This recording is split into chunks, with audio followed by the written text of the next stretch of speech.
aí, galerinha, pedi pro Breno fazer essa filmagemzinha pra vocês aí, ó. Vamos fazer longe, Breno, os dois. A gente tá com dois aparelhos, um da Motorola, né?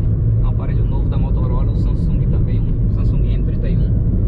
Um tá com a operadora TIM, aquele maior lá. E esse aqui tá com a Claro.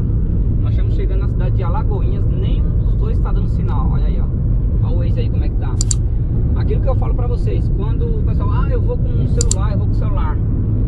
Não, dá pra vir, pessoal, só que em algumas cidades não pega, não tem sinal, entendeu?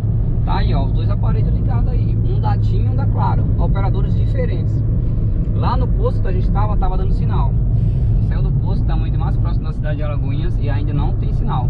Ou seja, se você estiver dependendo desses dois aparelhos aí, de operadores diferentes, para navegar no GPS, já era. Agora o Garmin tá lá, ó, estralando lá. Para quem quer saber, o GPS que eu uso um GPS Garmin, ó, é esse aqui, ó, atualizado com a base do Val do GPS, né? O pessoal perguntando que avisa de lombada, pousada, avisou lá perto da boca, avisa de estado, é esse GPS aqui, pessoal, que eu uso, ó, da Garmin. Depois eu vou fazer mais um vídeo, já tem vídeo no canal dele, mas depois eu vou fazer mais um vídeo mostrando pra vocês. Tá bom? Mas é só pra deixar registrado aí, ó. Continua. A cidade tá lá, ó. A cidade tá lá embaixo, ó. E os dois aqui ainda não pegaram sinal. Um vivo, não, um tinho, claro. Beleza? Mostra aí, mais uma vez aí, ó. Tá aí, ó, os dois, ó.